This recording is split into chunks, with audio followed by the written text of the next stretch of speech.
ছিঁড়া জামা পরি তাহলে দেওয়া ওই যে খয়রাতে হুজুরকে পোশাক দেখো, আর যদি ভালো জামা পরি কয় দেহ পরের টাকা দিয়ে ভাব দেহ।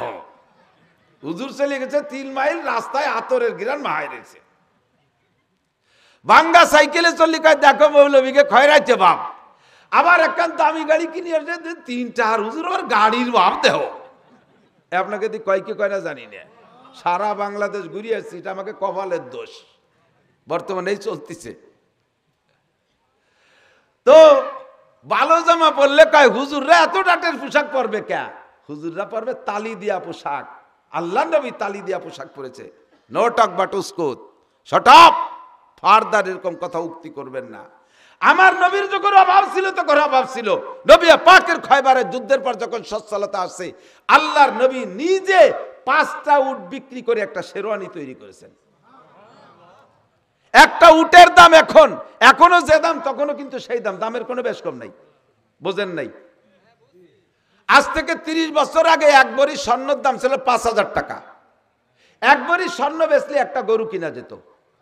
এখন 1 ভরি স্বর্ণের দাম 1,20,000 টাকা, বেচলে সেই সাইজের একটা গরু হয়। দাম বাড়ে কমে না, এক লেভেলে চলে আসছে।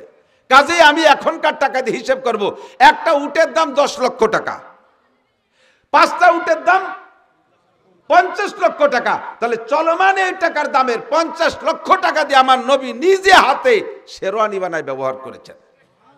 তো নবীরে তুমি তালি দিয়া কবা কে? তালি দিয়া পোশাক ব্যবহার করা সুন্নাত হযরত ওমরের। ওয়াসাবুল খালক, ওমরকে আমার পুরন কাপড় পরতে ভালো লাগে, তালি দিয়া কাপড় পরতে ভালো লাগে। একদিন মসজিদে নববীতে, তখন ওমর খলিফাতুল মুসলিমিন, বিভিন্ন দেশ থেকে, পৃথিবীর 3 ভাগের 2 ভাগ তো ওমরের রাষ্ট্র ছিল, মনে আছে নাকি আপনাদের? 2/3 আয়তন জানেন কয়শো বিঘা? প্রায় বাংলাদেশের সমান হবে না? বাংলাদেশ কত? 54,000 বর্গ মাইল। আর হযরত ওমরের রাষ্ট্রের আয়তন ছিল 2,40,00,000 বর্গ মাইল। বলেন না সুবহানাল্লাহ। এত বড় দেশের বিভিন্ন প্রদেশ থেকে গভর্নররা গেছে আজকে মসজিদে নববীতে জুমার নামাজ পড়বে। তো আজকে জুমার নামাজের ভিতরে হযরত ওমর খুতবা দিচ্ছেন সামনে গভর্নরদেরকে বসাইয়া, ইয়া আউলিয়া আল্লাহ আনসিবু তুনসাবু লা তাজলিমুনা ওয়া লা তুজলামুন। হে আল্লাহর গভর্নররা, তোমরা আল্লাহর পক্ষ থেকে খলিফা হয়েছো, তোমরা ইনসাফ করবা, ইনসাফ পাবা, জুলুম করবা না, জুলুমের বিচারের আওতায় আসবা না, তোমরা স্বাভাবিক থাকবা, আত্মীয়তাকরণ করবা না, কি বলা হয়, তোমরা দলীয়করণ করবা না, তোমাদের আত্মীয় স্বজনকে চাকরি দিবা, অন্য দলকে চাকরি দিবা না, তোমাদের এলাকার রাস্তাঘাট ভালো বানাবা, অন্য এলাকার রাস্তাঘাট দিবা না, তোমাদের নিজেদের মধ্যে ভিজিএফ কার্ড দিবা, অন্যদেরকে দিবা না। এরকম করলে কিন্তু আমি ওমরের কোড়ার থেকে গভর্নররাও বাঁচতে পারবা না। কড়া বক্তব্য দিচ্ছে ওমর। এর মধ্যে মাঝখানে থেকে একজন দাঁড়াইছে, ইয়া উমর সাহ, সংক্ষেপ ভাষা, ইয়া উমর সাহ। ওমর চুপ থাকেন। প্রেসিডেন্ট কি মনে করেন ওমর কে? আমার মতো নৈতিক সৈদ্য, আমাকে দেশের গাঁজা খাওয়া মেম্বার, আমাকে দেশে গাঁজা খাওয়ার মেম্বার আছে। গাঁজা পার্টি মেম্বারে কয়, ও মেম্বার গাঁজা আছে? জয়সা ভোটার চাইসা মেম্বার, ঠিক কিনা? এদিক নাই মাশাআল্লাহ, সব জায়গা। আর ওমর, যেই ওমরের নাম শুনলে ইয়াফিরু শয়তানু ওয়া ইয়াজরুতু জুরাতান। আমার সুর নাই, আমি এভাবে ক্লাসের মতো বলবো, কষ্ট হচ্ছে? বুঝতে অসুবিধা? ইয়াফিরু শয়তানু ওয়া ইয়াজরুতু জুরাতান। শয়তানে ওমরের নাম শুনলে বাই ছাড়তে ছাড়তে পলায়, খালি দৌড়ে না, পিছন দিয়ে বাতাস ছাড়তে ছাড়তে দৌড়িয়ে। আর একটা তদবির শিখে যায়, এসে গেল যখন নাম। অনেকে স্বপ্নে খারাপ দেখেন না, আগুন দেখেন, পানি দেখেন, নদীতে ডুবে যাচ্ছেন, আপনি মরে যাচ্ছেন, আপনার মা মরে যাচ্ছেন, নিজের জানাজা নিজে ভরতেছেন, কবরও খুঁজতেছেন, শুয়ে টুয়ে থেকে কিছুক্ষণ পর উঠে চলে আসতেছেন, এরকম দেখেন না মাঝে মাঝে? আরো ভয়াবহ অনেক কিছু। এর কোনো তাবিজ নাই। এর তাবিজ হলো আপনি বুকের উপরে শোয়ার সময় আইন মিম র ওমর, এরপরে র আর দদ মানে রাদিয়াল্লাহু আনহু। ওমরের তো অভাব নাই, গাঁজা খাওয়া ওমর আছে না কত, বিড়ি খাওয়ার, এ ওমর সে ওমর না। এই জন্য এই ওমরের তো ওই ওমরে আলাদা করতে র আর দদ দিতে হবে। রাদিয়াল্লাহু আনহু, সাহাবা ওমর। লিখে শুয়ে থাকবেন, রাত্রে কোনো বাজে স্বপ্নে দেখবেন না। বাজে স্বপ্নে দেখায় শয়তানে, বুকের উপরে ওমর লেখা থেকে শয়তানে সে ওই লোকের কাছেই আসে না। এই সা ওমরের ওমর, সেই ওমরের বক্তব্যের সামনে দাঁড়াইয়া ওই লোকটাকে ইয়া ওমর সাহ, ওমর চুপ থাকেন, আপনার মুখে ইনসাফের বক্তব্য শোভা পায় না। আর আমাদের প্রেসিডেন্টের কাছে যাইতে 5টা-6টা ইমিগ্রেশন আছে, বডি ইমিগ্রেশন, গাড়ি ইমিগ্রেশন, পকেটে যা আছে দাড়ি কেটে দিয়ে যেতে হবে। এরবারে লাস্টে যে শুনবে তুমি কোন দল, এই দল, কাটা তালি তোমাকে হবে না। কথা বল না কা, এই 2 নম্বরই চলবে না। আব্বা আপনার খলিফাতুল মুসলিমিন ওর অভিযোগ আছে, শোনেন। বাবা তুমি শোনো তো। হযরত আব্দুল্লাহ বলতেছেন, ভাই তুমি আমার আব্বার বক্তব্যে বাধা দিলে কেন? কয় তোমার আব্বা, বলবো? হ্যাঁ বলো। কয় তোমার আব্বা গত শনিবারে আমাদেরকে রিলিফের কাপড় বন্টন করে দিয়েছে, বিদেশ থেকে আসা পিস কাপড়। এই কাপড়গুলো এমন সাইজে আসছে যার এক পিস কাপড়ে আমাদের ভিতরে বেটে মানুষটার গায়ে জামা হয় না, যার কারণে দেখো মসজিদের ভিতরে গত শনিবারে রিলিফের কাপড়ের জামা কাহারও গায়ে নাই। তোমার আব্বা আমাদের মধ্যে সবচেয়ে লম্বা, হয়তো তোমার খুব লম্বা ছিলেন, তোমার আব্বার গায়ে সেই শনিবারে কাপড়ের রিলিফের কাপড়ের জামা দেখতেছি। তো এক পিস কাপড়ে আমাদের জামা হয় নাই বিদায় কেউ বানাইতে পারি নাই। আর তোমার আব্বা এত বড় লম্বা মানুষ, সেই কাপড়ের জামা নিশ্চয়ই উনি এক পিস দিয়ে বানাইনি, উনি বানাইছে 2 পিস দিয়ে। তো নিজে 2 পিস কাপড় নিয়ে আর আমাকে 1 পিস করে দিয়ে উনি আবার এই জায়গায় ইনসাফের বক্তব্য দেয়। আব্দুল্লাহ এবার তুমি জবাব দাও। হযরত ওমর শুনে কান্দিয়ে দিয়েছে। আব্দুল্লাহ বলতেছে, আব্বা ওয়াল্লাহি আনা শাহিদুহু, আল্লাহর কসম আমি ওই ব্যক্তির পক্ষ থেকে সাক্ষী, খোদার কসম আপনি 2 পিস কাপড় দিয়ে জামা বানাইছেন, আমি সাক্ষী। আপনি 2 পিস কাপড় দিয়ে জামা বানাইয়া বেটাকে এক পিস করে দিলেন, তারা বানাতে পারলো না। আর সেই বেটারা এখানে প্রতিবাদ করলে আপনি দমক দেবেন, দেন জবাব দেন, এবার দেন। যে মানুষটা যত শক্ত ওই মানুষটা কিন্তু আবার প্যাচে পড়ে গেলে তত নরম, ঠিক না? আপনাদের দিক বিলের ভিতরে এঁটেলে মাটি আছে না? এঁটেলে মাটি 4-5 মাস বৃষ্টি না হলে এঁটেলে মাটি কি শক্ত হয়, হাঁটা দিলি পাও কেটে যায়। আবার বৃষ্টি নামলি সবার আগে গলিয়ে একেবারে সেদ্রায় পড়ে, বালু ধুলোবালি ওড়ে, বৃষ্টি নামলি বালি জমে যায়, ঠিক না? যে মানুষগুলো দেখবেন যে পাগড়ি ভরা সুফি সুফি ভাব, ওইগুলো আকামের গুরু মারির ফেলে। আর যে মানুষগুলো শক্ত 2-4 ওয়াজ করলে ব্যাগটাই কান্দিয়ে দেয়, এদের বশ করতে সুবিধা। হযরত ওমর কান্দিয়ে দিয়েছে, বড় দাড়ি ঘন দাড়ি বেয়ে পানি পড়তেছে, ফুবাই পোলাপানের মতো কাঁদতেছে। কত সঠিক প্রশ্ন করেছে, আমি কেন তোর ধমক দিয়ে বন্ধ করতে গেলাম? তখন হযরত আব্দুল্লাহ বলতেছে, ভাই তোমার প্রশ্ন সঠিক, আমার আব্বা 2 পিস কাপড়ে জামা বানাইছে, আমি সাক্ষী। তবে তোমার জানা নাই, সেইটা আমি জানাই দিচ্ছি, তুমি জানার জন্য প্রশ্ন করেছো, তোমাকে অসংখ্য ধন্যবাদ। আমার আব্বার উপরে মানুষের এই বদাকিদা থেকে যেত, এত কোটি কোটি মানুষের প্রশ্নের জবাব দিয়ে ভেস্তে যাইতে আমার আব্বার দেরি হয়ে যেত। তুমি আজকে বাসায় দিয়েছো, জবাবটা এখনই নিয়ে নাও। আমার আব্বা গত শুক্রবারে এই মসজিদে জুমার নামাজ পড়াইছিল, তা তোমার মনে আছে? হ্যাঁ আছে। বলো তো সেই দিনের পোশাকটা কেমন ছিল? সেদিনের পোশাক কেমন ছিল? হযরত আব্দুল্লাহ জিজ্ঞেস করেছেন। তো ওই লোকটা বলতেছে, তোমার আব্বার সেদিনকের জামা দেখিয়া জামার গায়ে আমি 10 খান তালি সামনে দিয়ে আমি গুনছি। কোন কোন তালি চামড়ার ছিল, যে কাপড়ের সাথে চামড়ার তালি।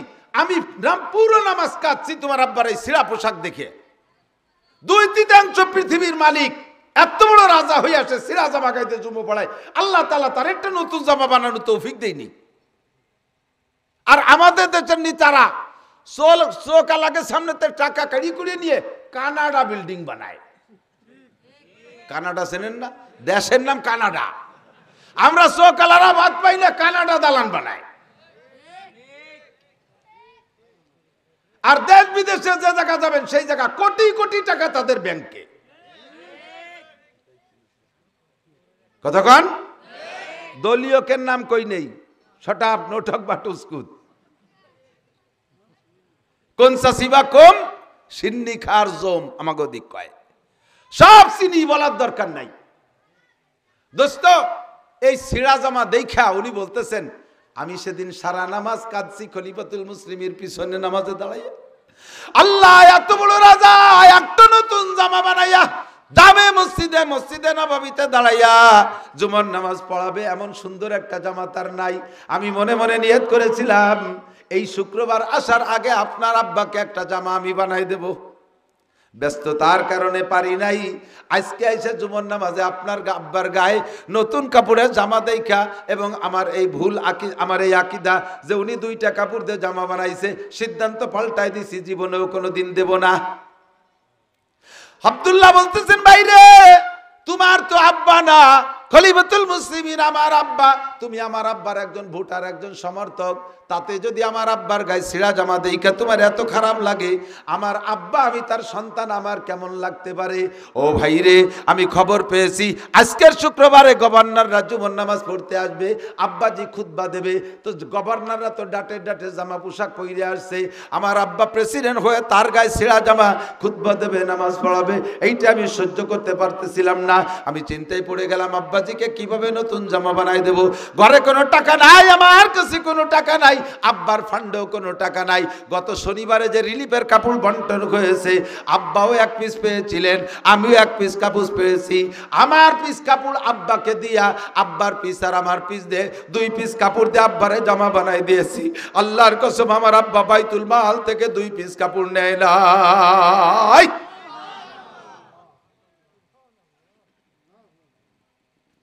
বাইরে তোমার যে আকীদা, তোমার যে প্রশ্ন, তুমি কি জবাব পেয়েছো? লোকটা দৌড়ে এসে খলিফাতুল মুসলিমিনের পা জড়ায় ধরে কাঁদে। আল্লাহর নবী বলেছি, যা কানা উমারাউকুম খিয়ারাকুম ওয়া আগনিয়াউকুম সুবহাকুম ওয়া উমুরুকুম শুরা বাইনাকুম ফাযাহরুল আরদি খায়রুম মিন বাতনিহা।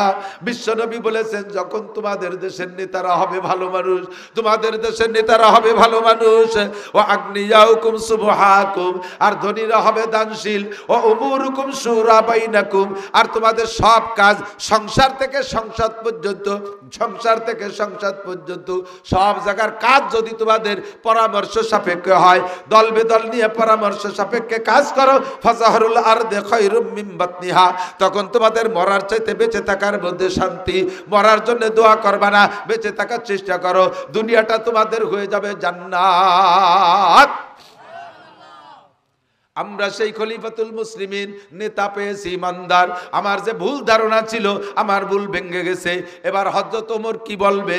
তাহলে তুমি এই কথাটা আমার কাছে না যাই না, মানুষের মধ্যে জিজ্ঞেস করে আমারে অপমান করলে কেন? আমাদের নেতারা হইলে তো তাই বলতো, কথা বলেন ঠিক কিনা? এত দূর বলার অপেক্ষা রাখতো না, তার আগে পুলিশ আর্মি বিডিআর দিয়ে ধরে অ্যারেস্ট করায় জেলে নিয়ে যাইতো। আর হযরত ওমর ওই লোকটারে জড়ায় ধরে গালে মুখে চুমু খেয়ে বলে, বাইরে তোর এই অভিযোগটা এখানে করার কারণে আমি এই জায়গা থেকে সাফ করে ফেললাম, কিয়ামতের ময়দানে এর জন্য আমার জন্য কোনো সময় নষ্ট হবে না। সিরা জামা, সিরা পোশাক ওমরের স্বভাব, জীর্ণ শীর্ণ থাকা হযরত আবু বকরের স্বভাব, হযরত উসমানের স্বভাব আবার ব্যতিক্রম। উনরা দুজনের খানাও খাইতেন কম, হযরত উসমান খাইতেন দুমসা খাওয়া, 20 আইটেমের নিচে তরকারি নিয়ে বসতেন না। আবার হযরত আলীর স্বভাব ছিল, উনি খাইতেন একেবারে কম। উসমানের পরে যখন আলী গভর্নর, এই মেম্বার যারা হতে যাচ্ছেন, ভবিষ্যতে এমপি হতে চাচ্ছেন, একটু বুঝে শুনে এনাদের সাথে মাপে মিলাইয়ে সামনে দাঁড়ানোর চেষ্টা করেন। খালি মিছিল দিয়েন না, বোতল ভাইকে দিলে ভোট শান্তি পাবে দেশের লোক, বোতল ভাইকে দিলে ভোট বোতল খাবে দেশের লোক, বোতল ভাই যেখানে আমরা আছি সেখানে, কয় না কে, বোতল ভাই যেখানে। এবার বোতল ভাই জেলখানায়, কই যান, তার সাথে যান।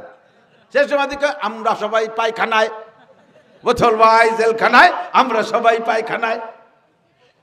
সে সময় স্লোগান পাল্টায় দাও কে? মেম্বার হবেন, চেয়ারম্যান হবেন, এই মানুষের সাথে আগে নিজেরা মিলেন, এই যোগ্যতা আপনার মধ্যে আসছে কিনা, তাহলেই দাঁড়াইয়েন, নইলেই বুঝা কাঁধে নিয়েন না। হযরত আলী যখন খলিফাতুল মুসলিমিন, আলীর ডাকে কই নেই, পরে উসমানের ডাক কই, একটু উল্টো পাল্টা হয়ে যাক বুঝার জন্য। হযরত আলী যখন এই রাষ্ট্রেরই প্রেসিডেন্ট, তখন উনি ওই প্রাদেশিক গভর্নরদের মাঝে মাঝে তদারক করতে যাইতেন। তা গেছে ইরাক, কোন জায়গা? সৌদি থেকে ইরাক গেছে আলী। তো ইরাকের গভর্নর আলীকে পাইয়া, এক তো আলী মোহাব্বতের নবী পাকের জামাতা, হাসান হুসাইনের আব্বা, ফাতেমার স্বামী, আবার খলিফাতুল মুসলিমিন, কত সম্মানের সম্মানী। হুজুর কোন সাহাবার নামে আকরাম বলে নাই, হযরত আলী কাররামাল্লাহ, অন্যান্য সাহাবাদের নামে রাদিয়াল্লাহ, আর আলীর নামে কাররামাল্লাহ। কারণ আলী নাবালেক থাকতে মুসলমান, মূর্তি পূজা করে গুনাহ কামার বয়স পর্যন্ত যায় নাই, তার আগেই আলী মুসলমান, তার আলাদা একটা সম্মান। আলী রাদিয়াল্লাহু আনহু যখন গিয়েছেন ইরাকে, ইরাকের গভর্নর যিনি, তিনি তো পাগল হয়ে গেছে, কিভাবে খলিফাতুল মুসলিমিনকে খেদমত করব।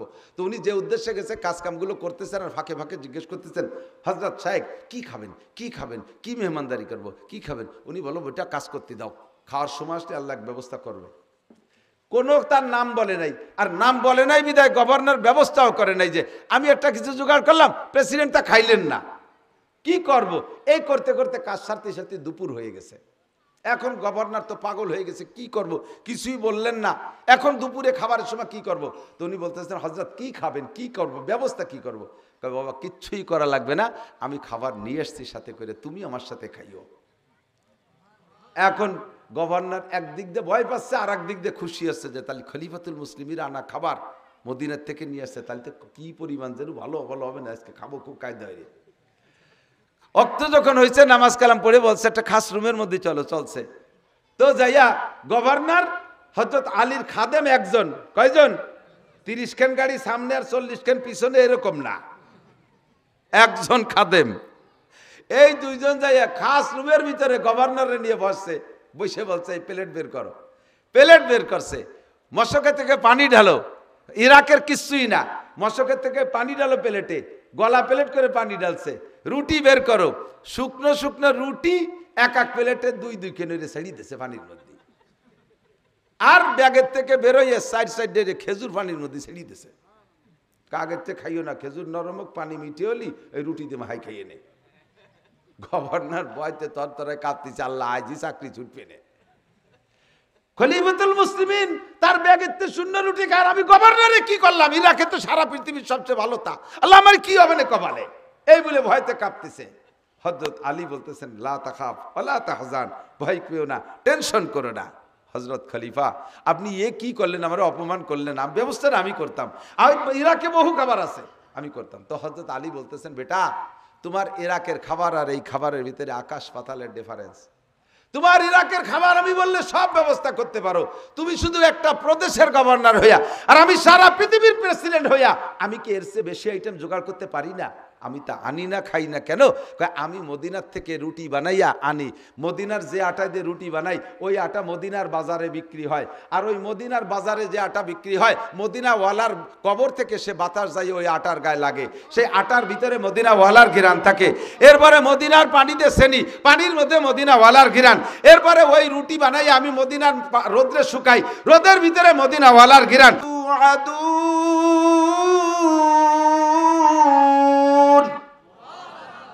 দুনিয়ায় কোনো প্রাণী নাই যাকে আল্লাহ খাওয়ায় না। কতক্ষণ কে খাওয়ায়? আরে একটু জোরে কর না, কে খাওয়ায়? হাসিনা খাওয়ায়, খালেদা খাওয়ায়, ইরশাদ খাওয়ায়, মোদি খাওয়ায়, ডোনাল্ড ট্রাম্প খাওয়ায়, ওগেই তো আল্লাহ খাওয়ায়। যারা আর একজনের তা খায় সে আবার কারে খাওয়াতে পারে? কেউ পারে না। ডক্টর ইউনূস খাওয়ায়, খাওয়ালি তাই মরিচের দাম 500 টাকা কেজি হলো, সেই সময় একটা ফলাই দিত। সব কিছু কে করে? হযরত ওসমান বলেন, আসমান থেকে রুজি আসে, তবে রুজি আসার মাধ্যম কারা তা জানো? আপনারা বিয়েতে যান, বিয়েতে বরের পক্ষ থেকে যে লোকগুলো যায়, আমাদের ওদিক বরযাত্রী বলে, ঠিক আছে নাকি? বরযাত্রী 500, কয়শো? এদিক বলবো না কথা, 500 বরযাত্রী যায়।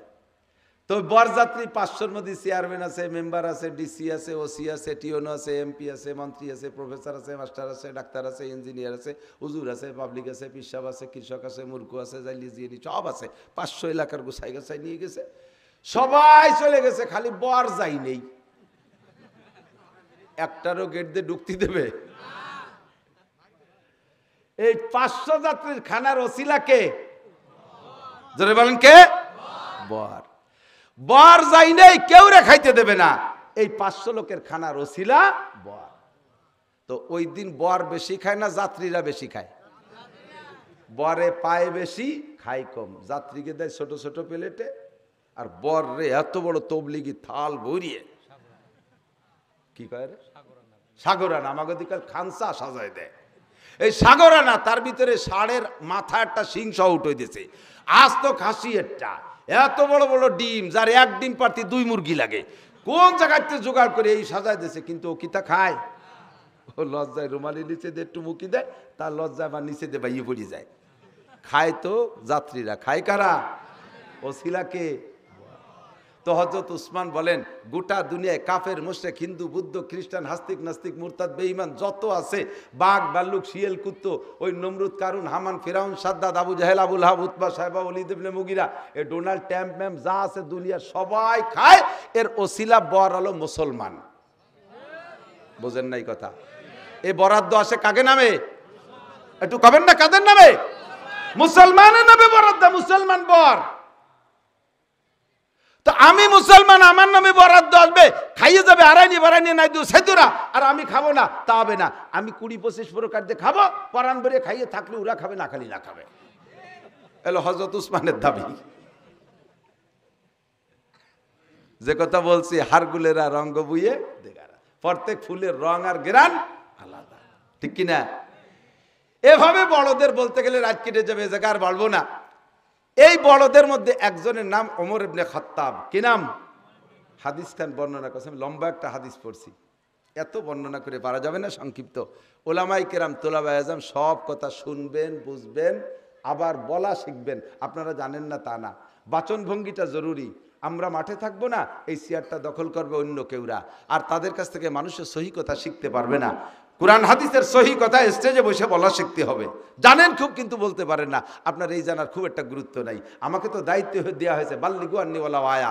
এর জন্য সব ছাত্রদেরকে বলবো, এই স্কুল কলেজের ছাত্ররা, আমার স্কুল কলেজের সোনামণিরা, তোমরাও লক্ষ্য করে শুনবা প্রত্যেকটা কথা। কারণ তুমি আজকে মনে করতে আমি শ্রোতা, আমি কলেজে পড়ি, আমি তো আর ওই ওয়াজ বেশি খাইয়ে বেড়াবো না, আমি ওই গলা বেচার মধ্যে নাই। আমি সমন্বয়ের আন্দোলন করছি, চাকরি আয়োজক কাইলোক একটা হবেই হবে। যদি আল্লাহ কপালে না রাখে, ওই আন্দোলনে চাকরি হবে না। আর যদি আল্লাহ ভাগ্যে লেখে রাখে, শুনবা, শিখবা। বর্ণনাকারী হযরত ওমর ইবনে খাত্তাব রাদিয়াল্লাহু তাআলা আনহু। বুঝে আসতেছে তো? এই চলে যাস কা, পেশাব হয়েছে, তাড়াতাড়ি সেরে এসিস, জায়গা নষ্ট করিস না। হযরত ওমর, আমার দিক এদিক খেয়াল করি, লক্ষ্য করতেছেন তো? বর্ণনাকারীর নাম হযরত ওমর ইবনে খাত্তাব। সবাই বলি রাদিয়াল্লাহু তাআলা আনহু। ব্যক্তি যেমন তার বক্তব্যের গুরুত্ব তেমন। অন্যান্য সব হাদিসের চাইতে যে হাদিসটা আবু বকর বলে, যে হাদিসটা ওমর বলে, উসমান বলে, আলী বলে, বেলাল বলে, আম্মার বলে, সোহাইব বলে, আবু হুরায়রা বলে, আয়েশা বলেন, এই হাদিসগুলোর গুরুত্ব শীর্ষে থাকে।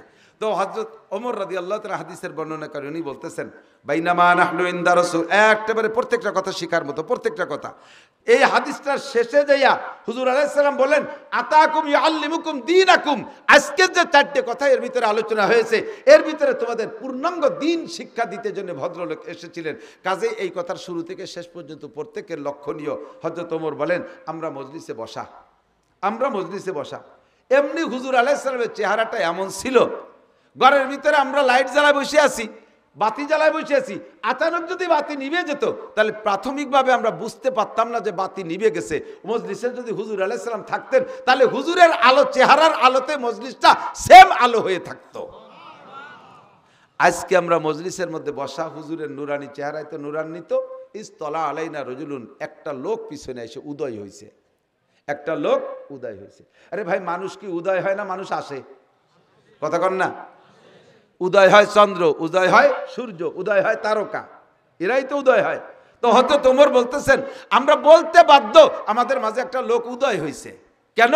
কয়, চন্দ্র সূর্য উদয় হলে যেমন দুনিয়াটার অন্ধকার কেটে গিয়ে আলো আলো হয়ে যায়, অল্প আলো থাকলে বেশি আলো হয়ে যায়, এমনিতে নবী পাকের নুরানি চেহারায় মজলিসটা উজ্জ্বল। ওই লোকটা আসার কারণে মজলিসের আলো আরো বেড়ে গেল।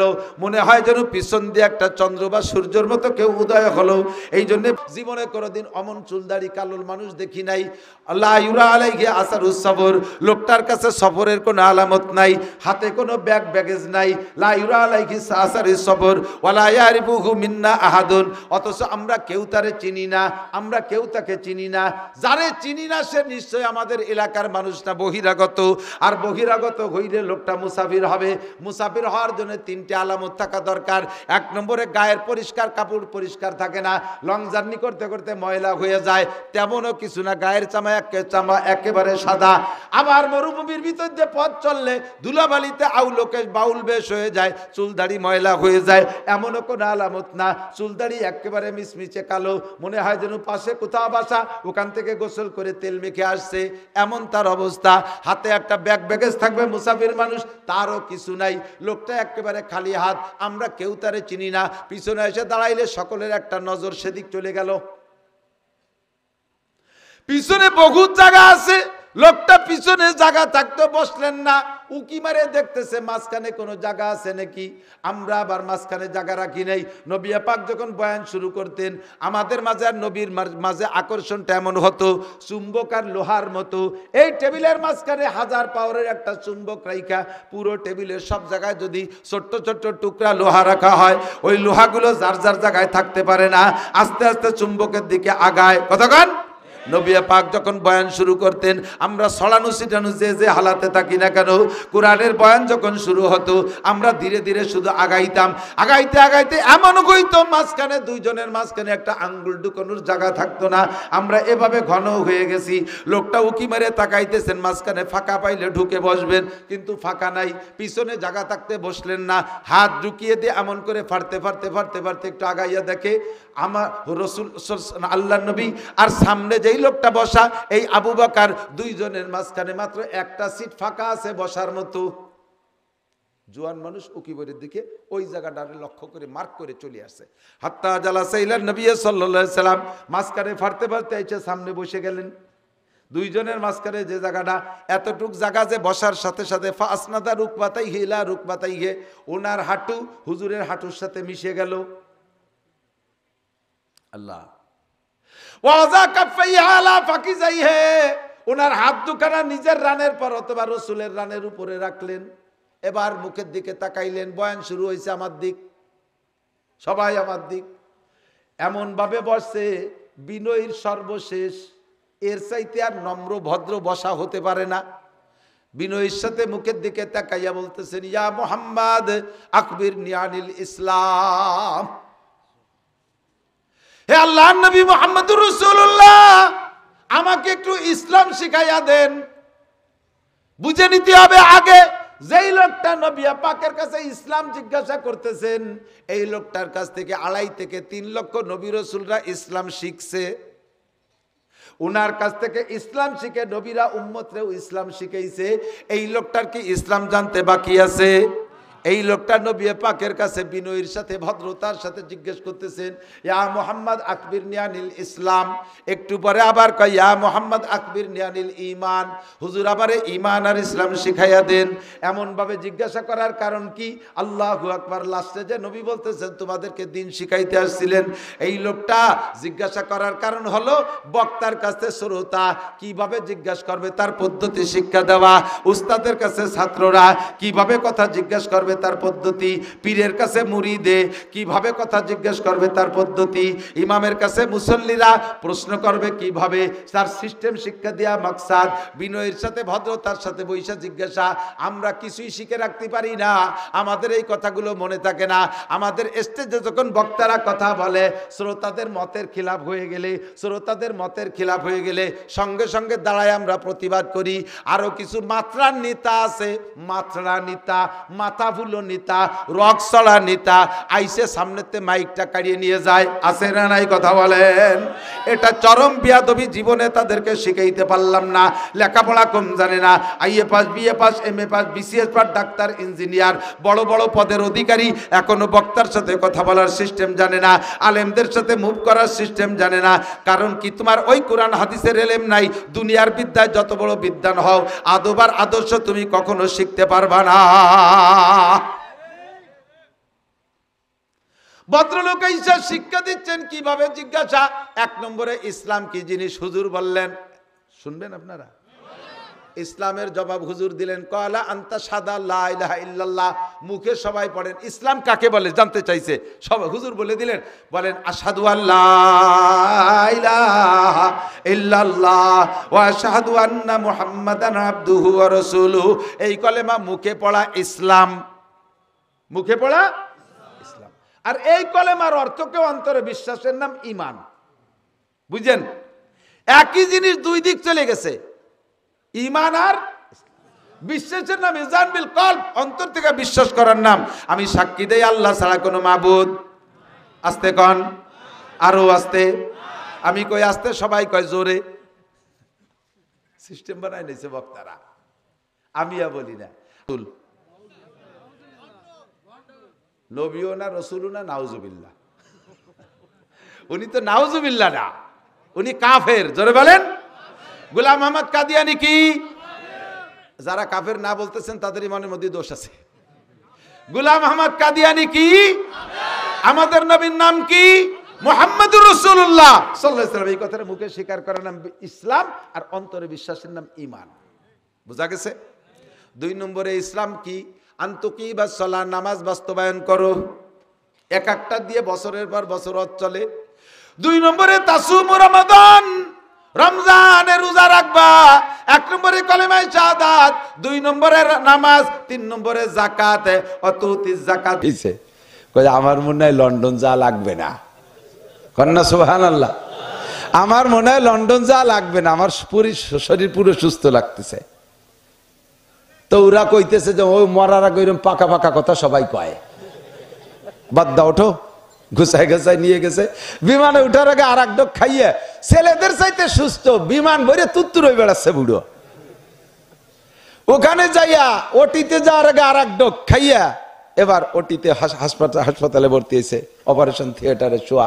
ডাক্তার এসে পরীক্ষা নিরীক্ষা করতেছে, রক্ত, পেশাব, পায়খানা, আউ লাকের মেশিনের মধ্যে ওই দিয়ে বাড়ি ফেলাইছে। কোন জায়গায় একটা রিপোর্ট আসলো না যে তার শরীরে কোনো একটা সাধারণ থেকে সাধারণ একটা রোগ আছে, কিচ্ছু নাই। যেই ক্যান্সারের জার্ম নিয়ে গেছে বাংলাদেশ থেকে, বহুত রিপোর্ট, সিঙ্গাপুরের রিপোর্ট, ইন্ডিয়ান রিপোর্ট, সব রিপোর্ট সাথে আছে, সবগুলো মিলে আর ওই জায়গার রিপোর্ট মিলে কিচ্ছু নাই। এখন ওই জায়গার ডাক্তাররাই বাঙালি ডাক্তারে গালাগালি হতেছে, ফরিয়ে যাও তোমরা লন্ডনেতে, বাড়ি দেখে আবাল হয়ে যাও নাকি, খালি বস্তা বস্তা টাকা খাও, ডাকাতি করো, এর তো কিচ্ছু নাই, নিয়েছিস কে? স্যার এই রিপোর্ট কে আমরা লিখিনি, রিপোর্ট তো আপনাকে এই লন্ডনের মেশিনই তো রিপোর্ট দিয়েছে, এই লন্ডনের তো মেশিন নিছি আমরা, তাতে দিলি কি করবো? কল নাই তো কোনো ওষুধ, রোগ নাই। এখন বলতেছে যে এ কি তোমরা চিকিৎসার পরে আর লাস্ট চিকিৎসা কি? তখন ডাক্তাররা বলতেছে, স্যার এক মুরব্বী হুজুর আছে আমাকে দেশে, তার কাছে গেছিল, একটু পানি ভরিয়ে দিচ্ছে, সে কি দিয়ে কি আসছে তা জানি না, তাই খাইছে 2-3 ডোক, এছাড়া তার কোনো ওষুধ পানি খাইনি। তো বলতেছে সেই পানি কি একটু আছে বোতলে? দেখে যে বোতলের তলে একটু পানি আছে। তো পানি ঠুক দাও, তো পানি নিয়ে গবেষণা করি। পানি মেশিনি দিয়ে গবেষণা করে দেখে ওই পানির ভিতরে ওই লোকের দেহের মধ্যে যে ক্যান্সার ছিল, ওই ক্যান্সারকে ধ্বংস করে ক্যান্সার থেকে সুস্থ করার জন্য যে ঔষধ মেডিসিনের দরকার, ওই পানির মধ্যে সেই মেডিসিন আছে। বাঁচায় কে? মারে কে? শেফা কে দেয়?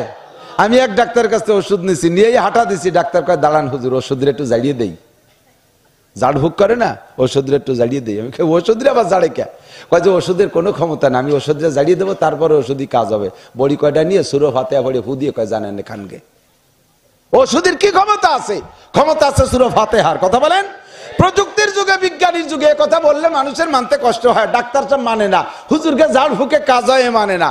না মানতে না মানতে ডাক্তার সাহেবের সাথে হুজুর একটু কৃত্রিম ঝগড়া লাগাই নিয়েছে। ঝগড়া বাধাই কয়ে, এই কুত্তো থাম। হুজুর ওই ডাক্তারের কয়ে, এই কুত্তো থাম, আল্লাহর কালামে কাজ হয় না, তোর ওষুধই কাজ হয়, থাম কুত্তো।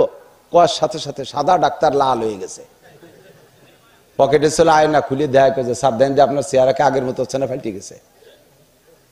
ডাক্তার কয়ে, কোন জোকারের বেলায় পড়লাম? এ রাগারাগির মধ্যে এবারে কি শুরু হয়ে দিল? কয় স্যার দেখেন চেহারা ঠিক আছে নাকি? কয় না, চেহারা লাল হয়ে গেছে।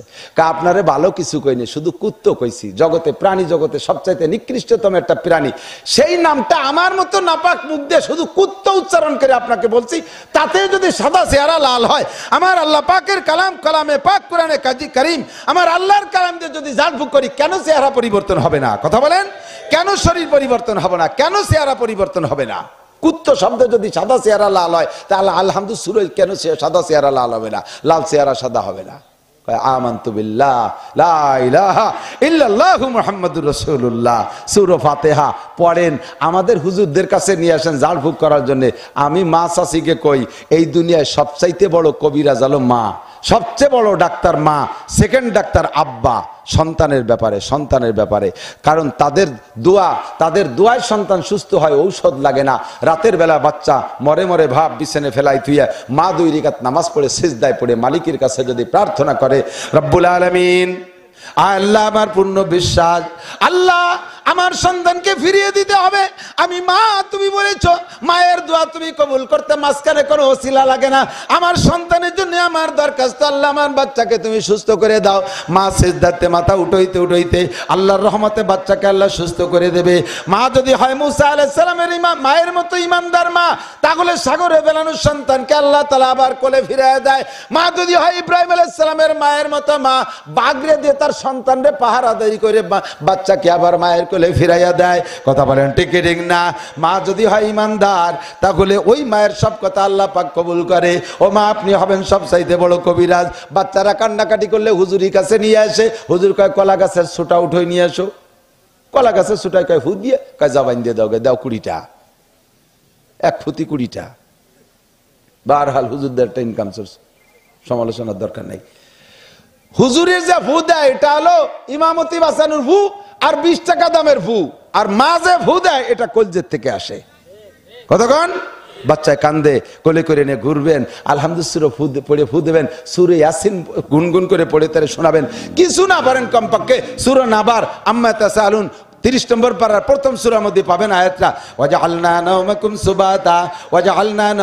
সুবাতা। এই আয়াতটা বারবার আওয়াজ করে করে বাচ্চার কানে শোনাই হাঁটবেন আর শোনাইবেন, আর আপনি তেলাওয়াত করবেন, আপনার মুখে তেলাওয়াত করবেন, বাচ্চায় শুনবে।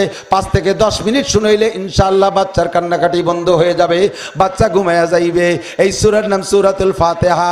আলহামদুলিল্লাহি রাব্বিল আলামিন। নামাজের মধ্যে পড়া ফরজ, নামাজের মধ্যে পড়া ওয়াজিব। নামাজের ওয়াজিব কয়টি? 14টি। জোরে বলেন কয়টি? নামাজের ওয়াজিব কয়টি? 14টি। তার ভিতরে একটা সূরা ফাতিহা পড়া। বলেন, সূরা ফাতিহা পড়া। সূরা ফাতিহা ছাড়া নামাজ হয় না। হাদিসে আছে লা সালাতা ইল্লা বিফাতিহাতিল কিতাব। তবে আমাদের ইমামের পিছনে যদি নামাজ পড়ি, মাসালা শুনে নেন, হুজুর আছে সাথে পাশে ওয়াজ করতে, আমার সাহস একটু বেশি হয়, আটকে গেলে উনি কয়ে দিবেন। হাদিসে আছে লা সালাতা ইল্লা বিফাতিহাতিল কিতাব, সূরা ফাতিহা ছাড়া নামাজ হবে না। এই সূরা ফাতিহা যদি ইমামের পিছনে আমরা নামাজ পড়ি, ফরজ নামাজ, সুন্নাত নামাজ, বেতের নামাজ, রমজান মাসে সুন্নাত নামাজ তারাবি পড়ি, বেতের নামাজ পড়ি, ওক্তীয় নামাজ 12 মাস কাল পড়ি। যার নামাজে ইমাম আছে তার নামাজে মুসল্লির কোনো কিরাত পড়া লাগবে না, সূরা ফাতিহা পড়া লাগবে না, অন্য কোনো কিরাতও পড়া লাগবে না। কয় হুজুর একেবারে চুপ করে দাঁড়ায় না থাইয়ে কিছু পড়ি, তোমার যদি ভর্তি কয় তাহলে বড়, তা বড় তাই নেই কি বড়, যা ভরছে তাতে 7 আয়াতে 5 7 35টে ভুল। তুই ও 7 না ভরি চুপ করি থাক, যা ভরিছিস ওতে আরো নষ্ট করে ফেলাবে, পড়িস নে, তোর সুযোগ দেশে। আমাদের হানাফি মাযহাবের মাসলাক, আল্লাহর রহমতে এই সুযোগটা আমরা পেয়েছি, কাজে লাগাবো। ইমামের পিছনে যখন দাঁড়ানোছি, আরে সুন্নাত নামাজ, নবীও মানুষ, আমিও মানুষ, নবীর সুন্নাত, কিয়ামতে নবীর সাথে একটা কলিশন অন্যভাবে করে নিতে পারবো। কিছু করতে পারি না, সাইডে দাড়ি নিয়ে গেছি, আমার দাড়ি করা দেখে নবী খুশিতে যদি সুপারিশ করে তাহলে মাফ করে দিতে পারে। এই সুন্নত নামাজের দিক নবী খেয়াল না করলে না করতে পারে, কিন্তু ফরজ নামাজটা আল্লাহর হক, ওটা আল্লাহ বুঝে আদায় করে নেবে। সে জায়গায় আল্লাহ সুযোগ সুযোগ করে দিয়েছে। নবী বলেন, মান কানা ফি সালাতি ইমামুন ফাকিরাতুল ইমামি লাহু কিরাতুন, যার নামাজে ইমাম আছে তার ইমামের কিরাতি তার কিরাত, তার সূরা ফাতিহা পড়া লাগবে না, সূরা ফাতিহা পড়া লাগবে না। ইমাম যখন পড়ে ছেড়ে দেবে গায়রিল মাগদুবি আলাইহিম ওয়ালাদ-দাল্লিন, যদি জাহেরি কিরাত হয় আপনি যদি শোনেন গায়রিল মাগদুবি আলাইহিম ওয়ালাদ-দাল্লিন, সঙ্গে সঙ্গে আপনি বলবেন আমিন। এই আমিন আপনি জোরেও বলতে পারেন, আস্তেও বলতে পারেন, আপনারে নিষেধ করি না, জোরে বললে বলতে পারেন, আস্তে বললে বলতে পারেন, দুই রকমই আপনি বলতে পারেন। তবে যদি বলেন যে জোরেই বলতে হবে, জোরেই বলতে হবে, জোরে না বললে হবে না, তখন আপনারে আমি বলবো আস্তেই বলতে হবে, জোরে বললে হবে না, আস্তেই বলতে হবে। কারণ হাদিসে আছে আল্লাহ নবী বলেন, মান ওয়াফাকা তামিনুহু তামিনাল মালায়েকা গুফিরা লাহু মা তাকাদ্দামা মিন যামবিহি, যার আমিন ফেরেশতার আমিনের সাথে মিলে যাবে। খেয়াল করেন, যার আমিন ফেরেশতার আমিনের সাথে মিলে যাবে তার সব গুনাহ মাফ। তাহলে আমার আমিনটা ফেরেশতার আমিনের সাথে মিলাতে হবে না? এই ফেরেশতার আমিনের সাথে আমার আমিন মিলানোর দুইটা দিক, একটা হলো ফেরেশতারা যে সময় বলে আমিও সেই সময় বলবো, আরেকটা হলো ফেরেশতারা যে আওয়াজে বলে আমিও সেই আওয়াজে বলবো, তাহলে হুবহু মিলবে আর সব গুনাহ মাফ। আমি একদিক দিয়ে মিলাইছি, ফেরেশতারা যখন বলে আমিও তখন বলছি, তখন কখন? ইমাম যখন ওয়ালাদ-দাল্লিনকে ছেড়ে দিয়েছে সেই সময়। মসজিদের মধ্যে ফেরেশতা আছে, আমার গায়ের সাথে ফেরেশতা আছে, এরা আমিন বলছে, সেই সাথে সাথে আমিও বলছি, একদিক দিয়ে মিলাইছি, অর্ধেক গুনাহ মাফ। আর একদিক দিয়ে কোন দিক? ফেরেশতার সাথে মিলাও, তাহলে সব গুনাহ মাফ। আপনি তো তা মিলেন নাই, আপনি অর্ধেকে মিলেছেন আর অর্ধেকে মিলেন নাই, অর্ধেক গুনাহ থাই যেতে পারে। এই জন্য পুরো মিলানোর জন্য আপনি আস্তেই বলতে হবে। কতক্ষণ ঠিক ঠিক না? আগে বলছি জোরেও বলতে পারেন, আস্তেও বলতে পারেন, হাদিসে কোনো এ ব্যাপারে কোনো বাধ্যবাধকতা নাই। তবে বলার ভিতরে আওয়াজ জোরে না হলেও একটু টেনে বলতে হবে, আমিন, একটু মাদ্দা বিহা সাওতাহু, এই আওয়াজটা একটু টানা, মানে যে শব্দ বলতেন শব্দটা একটু টেনে বলা আমিন, কিন্তু জোরে না, আস্তে বলতে হবে। এবার সূরা ফাতিহা যদি ইমাম সাহেব পড়েন আর আপনারা পড়েন, আমার দিক এর এক একটা মাসালার দাম 60 বছর নফল নামাজ ও নফল রোজার চাইতে বেশি। মনে রাখবেন, সূরা ফাতিহা নামাজের মধ্যে পড়ার সময় আপনি প্রত্যেক আয়াত পড়ে পড়ে ছেড়ে দেবেন, প্রত্যেক এক একটা আয়াত পড়ে ছেড়ে দেবেন। হুজুর সাক্ষী, হাদিসের কিতাব, হাদিসের মধ্যে আছে, ইমাম যখন বলে আলহামদুলিল্লাহি রাব্বিল আলামিন, বান্দা যখন বলে আলহামদুলিল্লাহি রাব্বিল আলামিন, সব প্রশংসা কার? যেহেতু রব্বুল আলামিন আল্লাহ সারা জগতের প্রতিপালক, এই জন্য সব প্রশংসা আল্লাহর। এই কথা যখন এদিক এই আয়াত পড়ে যখন আপনি ছেড়ে দেন আলহামদুলিল্লাহ রাব্বিল আলামিন, তখন আল্লাহ পাক সঙ্গে সঙ্গে একটা জব দেয়, সেটা হলো আল্লাহ কয় হামিদানি আব্দি, বড় খুশির সাথে আল্লাহ কয় ও চমৎকার, আমার বান্দা আমার প্রশংসা করেছে। আল্লাহ যে কি খুশি হয়, সঙ্গে সঙ্গে এই জবটা দেয়, হামিদানি আব্দি, বান্দা আমার প্রশংসা করেছে। এরপরে যখন বলেন আর রহমানির রহিম, যখন বলেন আর রহমান আর রহিম, আমার আল্লাহর গুণ রহমান এবং রহিম, পরম করুণাময় দয়াবান আল্লাহ। কথা বলেন ঠিক কি ঠিক না? এই কথা বললে আল্লাহকে আসনা আলাইয়া আব্দি, আমার বান্দা আবারও আমার প্রশংসা করেছে। এরপরে বলবেন মালিক ইয়াউমিদ্দিন, এই মালিক ইয়াউমিদ্দিন বলে ছেড়ে দেবেন। এবার আল্লাহ কয় সাদাকা আব্দি, বিচার দিনের মালিক কে? মাননীয় প্রধানমন্ত্রী শেখ হাসিনা, বিরোধী দলের নেত্রী খালেদা জিয়া, আমাদের বাংলাদেশ সুপ্রিম কোর্টের প্রধান বিচারপতি, এর একটারও খবর থাকবে? যার যার ভাষা নিয়ে আমার বলছে শুরু হয়ে যাবে সেদিন। কিসির আবার বিচারপতি? বিচারপতি কে? এই কথা নামাজের মধ্যে যখন বলেন মালিক ইয়াউমিদ্দিন, আল্লাহ খুশি হয়ে কয় সাদাকা আব্দি, থ্যাংক ইউ, ও বান্দা তুই কি রে বুঝলি যা বিচার দিনের মালিক আমি, তুই সত্য কথাই বলেছিস, আল্লাহ জবাবটা দিয়ে দেয়। এরপরে বলবেন ইয়াকা নাবুদু ওয়া ইয়াকা নাস্তাইন, ইবাদত তোমারই করি, জোরে বলেন কার? নামাজ ইবাদত, রোজা ইবাদত, তিলাওয়াত ইবাদত, জিকির ইবাদত, ফরজ ইবাদত, ওয়াজিব ইবাদত, টুপি ইবাদত, দাড়ি ইবাদত, মুস্কাটা ইবাদত, জামাজুব্ব ইবাদত, তাহাজ্জুদ ইবাদত, ইশরাক ইবাদত, পীরের দরবারে যায় ইবাদত, তবলিগি যায় ইবাদত, মাদ্রাসায় পড়ে আলেম হয় ইবাদত, ফরজ আদায় করা ইবাদত, পর্দা করা ইবাদত। এই সবগুলো করি কার জন্য? একটু বলেন না কার জন্য? কোন ওয়ালা ইউশরিক বি ইবাদাতি রাব্বিহি আহাদা, কোন ইবাদত করতে যে আল্লাহর সাথে কেউকে শরীক করবেন না। ইবাদতের মধ্যে আল্লাহর সাথে শরীক কাকে বলে? আপনি যে ইবাদত করছেন এই ইবাদত যদি আল্লাহ ছাড়া মানুষের সন্তুষ্টি বা মানুষের প্রশংসার লোভে করেন, তাহলে এটা হলো শিরিক ফিল ইবাদত। এই ইবাদতের কোনো বেনিফিট নেই। আমি বহুত জায়গায়, সিজন তো শুরু হয়েছে, মাহফিলের সিজন, আল্লাহ বলছেন মাস 2 হলো কেবল, আরো তো 4 মাস রয়েছে সামনে। এই ভিতরে বাঁধবে বহুত জায়গা, দেই যে স্টেজে ডাইন পাশে এখন চেয়ার আছে কিন্তু লোক নাই। আমি এই চেয়ারে একজন বসেন, উঠে বসেন একজন, তা কয় না হুজুর ওটা হলো সভাপতির চেয়ার। তা ডাক দেন সভাপতি রে, কয় না উনি একটু রাগ হইছে। কি রাগ হইছে? কয় যে ওনার নাম দেওয়া হয়েছে পোস্টারে, কিন্তু উনি এবার হজ করে এসে সে আল হাজ লেখা হয়নি। এই আল হাজ লেখা হইলে দুঃখী চেয়ারে আইসে বসলো না স্টেজে, আর দেখায় ছেড়ে দিচ্ছে। এবার করলি মাহফিল কর, আগামী বছর দেখায় ছেড়ে দেবো। 8 লাখ টাকা দিয়ে হজ করে আসছি, আর কয় টাকা লাগতো বেশি আমার নামে শুরুতে আলহাজ শব্দটা দিতি। আমি হজ করবার, তোমরা আলহাজ দিতে পারবা না, দেখায় দেবো তোর মাহফিল, যাবো না তোর মাহফিলি। হয়ে গেল। তা তুমি কি হজ করছো কি স্টেজে বসে আলহাজ লেখানোর জন্যে? তোমার আলহাজ হবে কিন্তু হজ হই নেই, মানে হাজিতে আল লাগাই আইছে, স্টেজের টালের গুতো দিয়ে গেল, হাজিতে আল লাগাই আসছে। আপনার তো দাড়ি ছিল না, দাড়ি রাখলেন, কয় যে আর কতদিন, বুড়ো কালে দাড়ি না রাখলে মানসি কি কয়। এই দাড়ি রাখছে বুড়ো কালে কি জন্য? মানসি কি কয় ঠেকানোর জন্য। এই দাড়ি ইবাদত না, এ দাড়ি আল্লাহর জন্য রাখেন নাই। আপনি তো নামাজ পড়তেন না, এখন যে পড়েন, বাড়ি বিটিকে জ্বালায় থাকতে পারি না, সেই যে ডিসে নিয়েছি। তাহলে এই নামাজ আল্লাহর জন্য না, এটা হলো বিটিকে ঠেকানোর জন্য নামাজ। কথা কন না কেন? চার দোকানে বসে আমি প্রত্যেক বছর নিসাবি চিল্লা দেই। প্রথম দিছি 3 চিল্লা, পরে আবার 3 চিল্লা, এরপরে প্রত্যেক বছর নিসাবি চিল্লা দেই। চিল্লা দেন দেন, তা চার দোকানে গল্প মারেন কে? মানুষের কাছে আমি সব সাজার জন্যই, প্রশংসা আল্লাহ ভাই, তোমার চিল্লে হয়ে যাবে, চিল্লে চিল্লে হয়ে যাবে, 1 পয়সারও নাকি পাবা না। আমি যেদিন থেকে চরমুনাই গেছি, একবারও একটা বছরও অগ্রাণ ফাল্গুন মিস করি না। করোনা করোনা তোমার লাভ হয়, তাই গল্প মারো কে? এই গল্প মারার দ্বারা তোমার চর মুনাই টুনাই যা হয়েছে সব ডেহির ফারে শেষ। মুনাইয়ের বাড়িতেই সব সোজা হয়ে যাবা, কিচ্ছু পাবা না। মসজিদ একটা করে দিয়ে এখানে নেম প্লেট লিখে দাও, আমকের বেটা আমক করে দিছে। ঈদগাহ আমার নাম লিখে দিতে হবে। ব্রিজ একটা করিয়া এখানে নাম লিখে দিতে হবে, এক একটা করে নাম লিখে দিতে হবে। এগুলো শিরিক ফেলে ইবাদত। মানুষ মারা যাওয়ার পরে 7 দিনের দিন মিলাদ দেওয়া, শুনে দেখেন জায়েজ আছে কিনা। আমি আপনাদের এলাকায় এসে ফতোয়া দিতে চাচ্ছি না, কোথাও নাই, কোরআন হাদিসের কোনো জায়গা নাই 7 দিন 10 দিন 40 দিনে মিলাদ দিতে হবে, গরু খাওয়াতে হবে, জিলাপি খাওয়াতে হবে, কোথাও নাই। সুন্দর করে বুঝাই দিচ্ছি, বুঝিয়েও গেছে। আবার বাপ আপনারা আগামী সোমবারে আমাদের বাড়িতে আসবেন, দুপুর বেলা দোয়া করবেন, 4 নুন ভাত খেয়ে যাবেন। তুই যে সকলি যে সেদিন নাসির হুজুর কইলো, আব্দুল সালাম সাহেব কইলো, সেদিন দিয়ে তুই সবচেয়ে ভালো বুঝলি, আজ এবারে কি করিস? বুঝি তো, একেবারে কিছু না করলে মানসি কি কয়। কতক্ষণ? এর নাম শিরিক ফিল ইবাদত। কিন্তু আপনি নামাজের মধ্যে বলছেন কি, ইয়াকা নাবুদু ওয়া ইয়াকা নাস্তাঈন,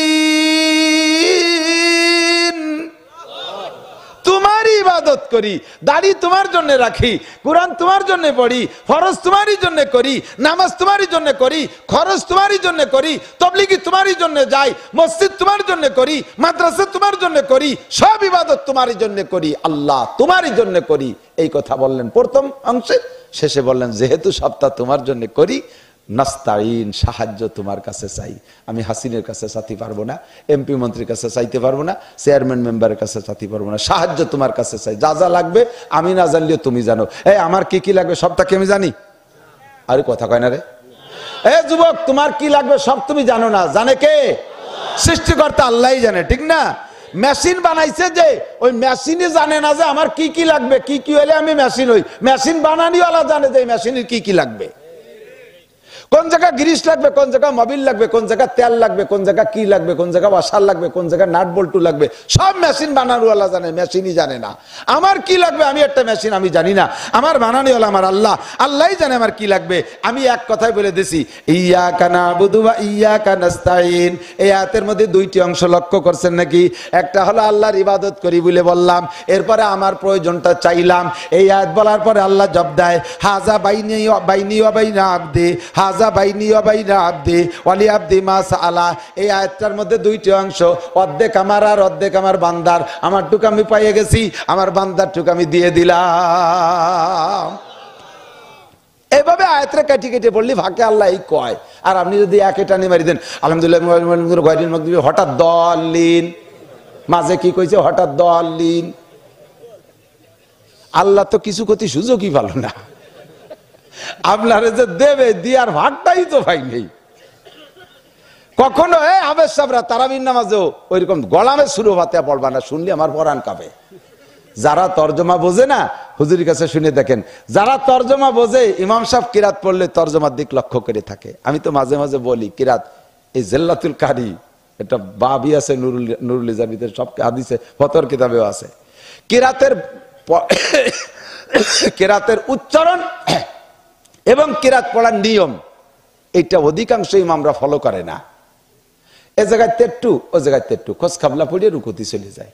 যে জায়গাতে যে আয়াত পড়িয়ে রুকুতি চলে গেল, ওর পরে আর একটা আয়াত পড়লি বারা বিষয়ের আলোচনাটা কমপ্লিট হয়, ওইটা বাদ দিয়ে চলে গেল। এমন খারাপ ঠেয়ে সূরা ইজাসসামাউন ফাতারাত ওয়াইদাল কাওয়াকিবুন তাসারাত হেফজ কোরআন শরীফে এই সূরাটা পৃষ্ঠার শেষে থেকে শুরু, 2 লাইন আছে শেষ পৃষ্ঠায় শুরু, আর বাকিটা পরের পৃষ্ঠায়। এই শুরুর 2 লাইনে এই পৃষ্ঠাতে না পড়িয়ে ওই পৃষ্ঠা যে আনতে পাইছে সেই জায়গাতে শুরু করে। প্রথম 2 লাইনই তোর কি ক্ষতি হচ্ছে? এইরকম বাংটা কেন পড়িস? প্রথম রিকাতে ওয়াইলুল লিকুল্লি হুমাযাতিল লুমাযা, দ্বিতীয় রিকাতে আলাম তারা।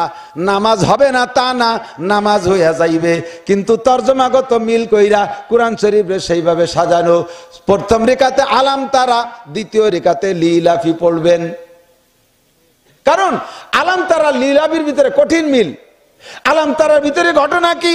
আলাম তার আল্লাহ বলেন আলাম তারা কাইফা ফাআলা রাব্বুকা বিআসহাবিল ফিল, হে নবী তুমি কি দেখো নাই, তারা কি দেখে নাই আমি আল্লাহ পাক রব্বুল আলামিন আসহাবে ফিলের সাথে আব্রাহা বাদশার হস্তি বাহিনীর সাথে কি আচরণ করেছি। আলাম ইয়াজআল কাইদাহুম ফি তাদলিল ওয়া আরসালা আলাইহিম তায়রান আবাবিল, তাদেরকে তাদের সমস্ত ফেরেববাজি আমি ধ্বংস করে দিয়েছি, ষড়যন্ত্র আমি নস্যাৎ করে দিয়েছি। মিডিয়া ছিল, মাধ্যম ছিল, পদ্ধতি ছিল। ও আরসালা আলাইহিম তায়রান আবাবিল, দলে দলে যাকে যাকে উড়ন্ত পাখি পাঠিয়েছি। তাদের মুখের ভিতরে ঠোঁটের ভিতরে 3টে করে বোমা দিছি। ঠোঁটে একটা বোমা, 2 পায়ে 2টে বোমা, 3টে বোমা ছোট্ট ছোট্ট সরিষার মতো এক একটা পাথর। এই 3 পাথর মেরে দিছি। ফাজালাকুম কাসফিম মাকুল, খাওয়া ঘাসের মতো খাওয়া ফসল গরুতে পদদলিত করে যেমন নষ্ট করে দেয়, এহুদ এই মক্কার কাফেরদের এই সে আব্রাহা বাদশার বাহিনীদেরকে আমি ওরকম ধ্বংস করে দিয়েছি। এবার এই ঘটনা কেন ঘটাইলাম? এদিক এই আব্রাহা বাদশার সাথে হস্তি বাহিনীর সাথে তায়রান আবাবিল যেই ঘটনা কেন ঘটাইলাম? ও সময় তো নবী ছিল না, ও সময় আমার নবী আসে নাই নবী হইয়া, ও সময় দুনিয়া একজন মুসলমান নাই। এই ঘটনা কেন ঘটাইলাম? কলি ইলাফি কুরাইশ, এই ঘটনাটা ঘটাইছি শুধুমাত্র কুরাইশদেরকে খুশি করার জন্য, কুরাইশদেরকে খুশি করার। আলাম তারা আলাদা সূরা, এই সূরার ঘটনাটা আল্লাহ কেন ঘটাইছে সেই কথা বলতেছে সূরা কুরাইশের মধ্যে। কাজেই প্রথম রেখাতে আলাম তারা, দ্বিতীয় রেখাতে কুরাইশ হওয়াটাই একান্ত জরুরি। আমি কি একটু বুঝতে পারতেছি? তোমার এত কিরামতি দেখানোর দরকার কি? কোন মতে মৌলবী কেমন যেন ভিতরের থেকে বড় সুরতে একটু না ভর্তি পারলি পারে উনি বড় হুজুর, এটা প্রমাণ হয় না। ভালো করে মনে রাখেন, হুজুর যত বড় হয় নামাজের মধ্যে কিরাত তত ছোট হয়, আর হুজুর যত ছোট হয় কিরাত তত লম্বা হয়। মানে ওই বড় কিরাত দিয়ে হুজুরগিরি দেখাতে চায়। আমার একেবারে বিরক্ত লাগে নামাজের এই যে, আরে সবকিছু শিখে রেখেন। এই যে মাহফিলের নামাজ, মাহফিল চলাকারে যে নামাজগুলো ওক্ত বাদে, এই সমস্ত ওক্তের কিরাত পড়তে ছোট। এই সমস্ত ওক্তের মাগরিবের নামাজে দাঁড়ায় গেছে প্রথম রেখাতে সূরা বাকারা, আড়াই ফেরা হুড়ি টেনে দিছে, সুর আছে লম্বা লম্বা কিরাত। এই সময় কিরাত পড়তে ছোট, যেহেতু বিশাল জামাত, মানুষ এলোমেলো হয়ে যার ভয়। কে কোন হালাতে আছে, বুড়ো বুড়ো মানুষ কোনো মতে ওযু সাবি দাঁড়াইছে, দ্বিতীয় রেখাতে তো পেশাব করিও দিতে পারে, কোয়া যায় না। শটে ঘাটে সেরি দিতে হবে, নিয়ম শিখতে হবে। তো বলছেন নাকি কথা? প্রথম রেখাতে আলাম নাশরাহ লাক, দ্বিতীয় রেখাতে পড়েন অতীন, সমস্যা নাই। তবে আলাম নাশরাহ লাকার ভিতরে যে তরজমা তার সাথে মিল আছে। আলাম নাশরাহ লাকার ভিতরে কি আছে? জাস্তাদ্দাত বিকাল বালওয়া ফাফাক্কির ফি আলাম নাশরা ফাউসরুন বাইনা ইসরাইনে ইজা ফাক্কারতাহু ফাফরা। আলাম নাশরাহ লাকার ভিতরে আছে দুই দিকে কষ্ট, দুই দিকে মানে দুই দিকে শান্তি, মাঝখানে কষ্ট। ফাউসরুন বাইনা ইসরাইনে, দুই জায়গা কি আছে, দুই পাশে আগে বলছে আসান, পরেও বলছে আসান, মাঝখানে কিছুদিন কষ্ট। এরপরে সূরা ইজাজার ভিতরে আছে আপনার ফাতা, জয়, কামিয়াবি। কাজেই তর্জমাগত দিক দিয়ে সহজ এবং শান্তির দিক দিয়ে দুইটার মধ্যে মিল আছে। আলাম নাশরাহ লাকার পরে ইজাজা পড়েন, অথবা প্রথম রিকাতে ওয়াদ-দুহা পড়েন, ওর ভিতরে কি আছে, হুজুর সাল্লাল্লাহু আলাইহি ওয়াসাল্লাম সম্পর্কে প্রশংসা। আলাম ইয়াজিদকা ইয়াতীমান ফাআওয়া ওয়া ওয়াজাদাকা দাল্লান ফাআগনা ওয়া ওয়াজাদাকা আইলান ফাআগনা ওয়া ওয়াজাদাকা দাল্লান ফাহাদা। নবী পাককে বলতেছেন, তুমি ছিলে অভাবী, তোমারে আমি ধন সম্পদ দিয়েছি। তুমি ছিলে এতিম, তোমারে আমি আশ্রয় প্রশ্রয় দিয়েছি। তুমি ছিলে কিছু জান্নাওয়ালা, তোমাকে আমি বিজ্ঞ যোগ্য বানাই দিয়েছি। এরপরে দ্বিতীয় সূরা আলাম নাশরাহ লাকা সাদরাক, এ জায়গা আবার নবীকে সম্বোধন করে, হে নবী আপনার সিনাকে কি আমি খুলে দেই নাই? আলাম নাশরাহ লাকা সাদরাক ওয়া ওয়াদানা আনকা বিজরাক। এক রেখাতে ওয়াদ-দুহা, পরের রেখাতে যে সূরা নাস পড়িয়ে দিল। কি মিল আছে তরজমার? এই পাগলামি করবেন না, ধারাবাহিক সূরা পড়ার চেষ্টা করবেন। এসে গেল বলে কষ্ট হয়েছে নি আপনাদের? তাহলে প্রথম সূরা ফাতিহা পড়বেন, প্রত্যেক আয়াতে আয়াতে ছাড়বেন। মনে আছে কোন পর্যন্ত গেছি? ইয়্যাকা না'বুদু ওয়া ইয়্যাকা নাস্তাইন। এরপরে আল্লাহকে বলতেছেন, আল্লাহ তোমার কাছে সাহায্য চাই, তবে আমার বিশেষ কিছু সাহায্য চাওয়ার একটা কয়েকটা পয়েন্ট আছে। এটা কি বলবো? আল্লাহকে বলো, সেটা কি? এক নম্বরে ইহদিনাস সিরাতাল মুস্তাকিম। এই মজা এদিকে, ইহদিনাস সিরাতাল মুস্তাকিম। আল্লাহ আমার প্রথমে একটা দাবি হলো, বাংলাদেশ, আমি তো বাংলাদেশে তাই, কি যে ঝামেলা, আমলিগ, বিএনপি, জামাত, জাতীয় পার্টি, আটরশি, চন্দ্রপাড়া, মানিকগঞ্জ, সুরেশ্বর, বদেশ্বর, ইনায়তপুর, বাহাদুরপুর, শরীয়তপুর, মাদারীপুর, ফরিদপুর, তবলিগের মধ্যে ইতাহাতি, ওয়াজাহাতি, সরমুনার মধ্যে আবার শাখা ভাগ হয়ে গেছে, পীরির মধ্যে আবার মাইজভান্ডার, আবার দেওয়ানবাগি, কুতুববাগি, রাজারবাগি, এরপরে আছে কাদিয়ানি, লাস্টে আছে পাঙ্কু সেলিম হিজবুত তৌহিদ নিয়ে। এ কোন জ্বালায় পড়ছি? এর মধ্যে বেলা আহলে হাদিস, মহিলা পুরুষ সব একভাবে নামাজ পড়ে। বললাম আমি তো বুঝে উঠতে পারতেছি না সঠিক পথ কোনটা, কোন রাস্তা দিয়ে গেলে আমি এই কথা কন না কেন? এই ঝামেলা আছে না নাই? আছে না ভাই? যে এক কোরআন, এক নবী, এক আল্লাহ, তা হুজুরকে মধ্যে এত দল কে? এই তাই আমি কইতেছি, আল্লাহকে এরকম দল হবে উম্মতের মধ্যে ৭৩ ফেরকা হবে, ওর মধ্যে একটা দল সঠিক, সেই দলের অন্তর্ভুক্ত হওয়ার জন্য তুমি নামাজের মধ্যে পড়বা ইহদিনাস সিরাতাল মুস্তাকিম। তোমার কাছে সাহায্য চাই, তবে অন্যতম সাহায্য চাই এই ফিতনার জামানায় আমাকে তুমি সঠিক সরল পথটা দেখাও। কোন পথ সঠিক সেটা আমাদের দেখাই দাও। সাথে একটু কয়েও দিছে, আল্লাহ আমার তবে এই সঠিক সরল পথ তো তুমিই দিবা, আমার কিন্তু একটা পথ পছন্দ হয়। কব আল্লাহ? আল্লাহকে বলো, সিরাতাল্লাযীনা আন'আমতা আলাইহিম, যেই পথে চলার কারণে তুমি একদলরে পুরস্কৃত করেছো, সাহাবায়ে কিরামরে পুরস্কার দিয়েছো, তাবেঈনরে পুরস্কৃত করেছো, তাবেঈনরে পুরস্কৃত করেছো, আম্বিয়া আলাইহিমুস সালামকে পুরস্কৃত করেছো, যেই রাস্তায় চলার কারণে একদলকে তুমি পুরস্কৃত করেছো, আমার কিন্তু ওই রাস্তাটা পছন্দ হয়, আমাকে কি সেই রাস্তায় চালানো যাবে? অনুরোধ আল্লাহ, আল্লাহ অনুরোধ, আমি দুইটা দলরে চিনি, জম্মের চিনা, পায় ধরি তোমার ওই দুই দলের পথে আমার চালাইও না। গায়রিল মাগদুবি আলাইহিম ওয়ালাদ-দাল্লিন, একটা হলো অভিশপ্ত দল, আর একটা হলো পথভ্রষ্ট দল। বলেন, একটা হলো অভিশপ্ত দল, আর একটা হলো পথভ্রষ্ট দল। সব তফসিরের কিতাবে লেখে, হুজুর কিন্তু তফসির বিভাগের উস্তাদ, শুনে দেখেন, সমস্ত তফসিরের কিতাবে লেখে দাল্লিন মাগদুবি আলাইহিম মানে অভিশপ্ত অভিশপ্ত, আর দাল্লিন মানে পথভ্রষ্ট। এই দুটোর ব্যাখ্যা করতে যাইয়া পথভ্রষ্ট অভিশপ্তদের বলা হয় ইহুদি, আর দাল্লিন পথভ্রষ্টদেরকে বলা হয় নাসারা, অর্থাৎ খ্রিস্টান আর ইহুদি। ইসরায়েলরা অভিশপ্ত আর আমেরিকানরা পথভ্রষ্ট, ইসরায়েলরা অভিশপ্ত, আমেরিকানরা পথভ্রষ্ট। এই বনি ইসরায়েল এরা অভিশপ্ত। মুসা আলাইহিস সালাতু ওয়াস সালামের সাথে থাইকা মুসা নবীরে জ্বালাই খাইছে একটানা 40 বছর। এই ময়দানে তিহে যাইয়া আসমানি জান্নাতি খানা মুসা আলাইহিস সালাম চাইয়ে খাওয়াইছে, মান্না সালওয়া, মান্না সালওয়া মিরা সাদ্দার তিহে গাম খলকে রাজ ফয়জে খানে থানবী। ওই জায়গা বসাইয়া 40 বছর মান্না সালওয়া খাইছে। সে জায়গাও কয় মুসা লান নাসবির আলা তাওয়াবি ওয়াহিদিন ফাদুলানা রাব্বাকা ইউখলিজ লানা মিম্মা তুমবিতুল আরদু মিন বাকলিহা ওয়া কিসাই ওয়া ফুমিয়া ওয়া আদাসিয়া ওয়া সালিয়া। ও মুসা, ডেলি ডেলি এই যে এই বটর পাখি বুনা খাবো আর এই জান্নাতি হালুয়া খাবো, একটা দিন খাতি ভালো লাগতেছে না? তুমি আল্লাহর কাছে অনুমতি নিয়েছো, আমরা সইসে মইসে খেত কামার করে ডাল চাল খেচড়ি মেচড়ি এইগুলো পয়দা খাই। এরপরে কয় জন এগুলো হুকুম দিচ্ছে, যা খাই বেড়ে যা। এরপরে কয় যে মুসা আমাকে এখন কিতাব আনিয়ে দাও, কিতাব ছাড়া মানবো না। মুসা আলাইহিস সালাম কয় বয় যাচ্ছি। আল্লাহর কাছে কয়ে গেছে কিতাব আনতি। 30 দিনের কথা কয়ে 40 দিন লেগে গেছে। আইসে দেয় যে ওরা সোনায় দিয়ে স্বর্ণ দিয়ে, তো পণ্ডিতের গোষ্ঠী দেন না বানাতে পারে। আইসলো কিসেন বেস্তি ইসরায়েলে, এই যে ইসরায়েলির ওই জায়গায় আইসে, সেই জায়গায় এসে পণ্ডিতগিরি দেখায় দুনিয়ার অস্ত্র বানায়। মুসা আলাইহিস সালাম গেছে তুর পাহাড়ে কিতাব আনতি, এরা এই বিজ্ঞানীর নাম ছিল সামেরি। ও উম্মতের সমস্ত সোনাদানা কালেকশন করিয়ে পোড়াইয়ে বাসুরেরটা বানাইয়ে, গরুর বাসুরেরটা বানাইয়ে জিবরিল আলাইহিস সালাম হাঁটার সময় যে পা ফেলায় ওই জায়গাতে একটু মাটি ধরে রেখে বাসুরির মুখের মধ্যে দিতেছে, বাসুর ব্যবহারে ডাকে।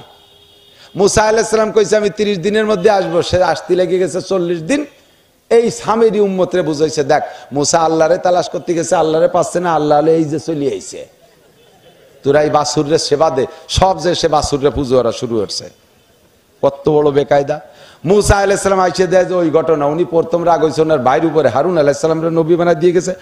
তোরে আমি উম্মতের রাখালিতে দিয়ে গেলাম, তুমি থাকতে এই ঘটনা কে রে করলো? হারুন আলাইহিস সালাম কাছে বাড়ি আমি বহুত চেষ্টা করছি, পারি না, সে আমারে মারিয়ে ফেলতে চাইছে। আমি চুপ করেছি, রাখ আমার বাড়ি, এসব দেখ পানি দিস কেন। এই শয়তানগুলো আমার খুব ভয় দিছে, মেরিয়ে ফেলতে চাইছে। তো যাইয়ে মুসা আলাইহিস সালাম সামেরিরে পিঠ মুড়াই দিয়ে বাঁধ দিয়ে সরের উপরে খুঁটো গাড়িয়ে বাঁধতে তুইছে, হেনে থাকবি, না খেয়ে মরবি, লামে সাসা, ওর সাথে কোনো কারো সম্পর্ক নাই, সবাইরে নিষেধ করে দিছে, স্বামীর সাথে কথা বলবি না। ওই জায়গাতে না খাইয়ে শুয়ে মরিয়ে গেছে, বাসুরডারে ফোড়াই ফেলাইছে। এরপরে এই উম্মত কয় যে মুসা তুমি তৌরাতে কি লিখে আনছো কও। মুসা আলাইহিস সালাম কি তোকে ভাষা ঠিক কর, আমি লিখছি কিন্তু আল্লাহ পাঠাইছে। হয়তো তো যাই হোক ফলো দেই কি লেখছে। লেখছে ওর মধ্যে 1 নম্বরে জামায় যদি কাপড়ি যদি ময়লা লাগে ধুইলে পরিষ্কার হবে না, ওটু কেটে ফেলতে হবে। ওরা কয় এটা সম্ভব না, বাদ দাও, পরের পৃষ্ঠা পড়ো। পরের পৃষ্ঠে হলো গায়েও যদি ময়লা লাগে ধুলি সাফ হবে না, ওই গাছতে চামড়া ওইটু কেটে ফেলাই দিতে হবে। এটা সম্ভব না, এটা আল্লাহ লেখে না, এটা তুমি নিজে লেখছো। গ্যাঞ্জাম শুরু হয়ে গেছে। এরপরে কয় তারপরে এটা কি লেখছে কও। তারপরের পৃষ্ঠায় লেখছে যদি কেউ কবিরা গুনাহ করে আস্তাগফিরুল্লাহ পড়লে কাম হবে না, আত্মহত্যা করে যার জীবন সে শেষ করে না দিলে গুনাহ মাফ হবে না। মোটেই সম্ভব না। তুমি নিজে নিজে বসে আমাকে পর রাগ হইয়ে এই কঠিন কঠিন মশলা লেহে নিয়েছে, তাই না? পারবো না, একটা আমল করতে পারবো। মুসা আলাইহিস সালাম কয় আল্লাহ কোন জ্বালাই পড়লো, কাগে রাখালি হতে আমার পাঠাইছো। এখন কথা মানবি কি হলি, কয় যে এই কথাগুলো আল্লাহ নিজেই বলবে আর আমরা নিষ্কালে শুনবো, তাহলে মানি। মুসা আলাইহিস সালামকে আল্লাহ বলে ওয়াজ এখন আমার ওয়াজে কাজ হবে না, ওয়াজ তোমার নিজের করা লাগবে। আল্লাহ কয় ডাইকে নিয়ে 72 জন, 12 কম 6 জন করে 72 জন, তোরা 2 ভাই সহ। এই 72 জন যাইয়া আল্লাহর ওয়াজ শুনতে ময়দানে বসছে। লক্ষ লক্ষ ফেরেশতা আল্লাহ তাআলা নাজিল করে দিয়ে মজলিসটাকে একেবারে ঘন করে ফেলাইছে, সূর্যের আলো মাটিতে পড়তে দিচ্ছে না। এবার ফেরেশতাদেরকে বললেন তোমরা জি জি জি জি শব্দ করো, যাতে বাহিরের কোনো আওয়াজ না ঢুকতে পারে। বাহিরের যদি কোনো আওয়াজ ঢুকে পড়ে, ও জাতি যে জাতি বেকা জাতি, ও কবেন যে কে চতুর্দিক দিয়ে শব্দের মধ্যে আল্লাহর কথা কোনটা বুঝে উঠতে পারলাম না, একটা ঝামেলা করতে পারে। কাজেই জি জি শব্দ করো। ফেরেশতারা জি জি পোকার মতো শব্দ শুরু করছে। এর মধ্যে আল্লাহ তাআলা আল্লাহর ওয়াজ তো সংক্ষেপ, 2 কথাই ওয়াজ শেষ। ইয়া বানি ইসরাঈল মা আতাকুমুর রাসূলু ফাকুযুহু ওয়া মা নাহাকুম আনহু ফান্তাহু। এক আয়াত। মা ইয়ানতিকু আনিল হাওয়া ইন হুয়া ইল্লা ওয়াহয়ুন ইউহা। আমার মুসা একটা অক্ষর নিজে লেখে নাই, সব আমার প্রেরিত কালাম। ওই কিতাবে যা আছে আমলের সেগুলো করো, যা আছে বর্জনের সেগুলো ছেড়ে দাও। 2 কথায় আল্লাহর আশ্বাস। তৌরাত সত্য, ওর মধ্যে যা আছে সব আমল করতে হবে। মজলিস ভেঙে গেছে, মাহফিল শেষ। মুসা আলাইহিস সালাম ওই 72 জনের 70 জনকে জিজ্ঞেস করছে, ওটা 2 ভাই শুনছিস আল্লাহ কইছে? শুনছিস? শুনছি তো। কিরা কলো আল্লাহ কলো না কিরা কলো, না দেখলি ফুসাই নাকি? চোখ দিয়ে বক্তার মুখ না দেখতে পারলি হয়? আরিন আল্লাহ যা, আরে আমি কই না কোরআন শরীফ আছে আরিন আল্লাহ জাহারাতান, সরাসরি আল্লাহ আমাদের সামনে বসে ওয়াজ করবে, নালি মানি না। কে কোন যাইতে হয়েছে আল্লাহ কইছে না শয়তানি করলো, তা ঠিক কি? মুসা আলাইহিস সালামকে আল্লাহ আমি আর পারতেছি না জাতি ছাড়া। আল্লাহ কয় ঠিক আছে অপেক্ষা করো, এখন থেকে তোমার কাজ শেষ, এখন আমি ওয়াজ করতেছি, শুরু করছি, আমি ওকে সামনে যাব। জিব্রাইল আর মিকাইল রে পাঠাই দিয়ে, আজরাইল আর মিকাইল রে পাঠাই দিয়ে 2 পাশে 2 জন দাঁড়াইছে, আকাশ জোড়া বডি করে ওই 72 জনের সামনে করে।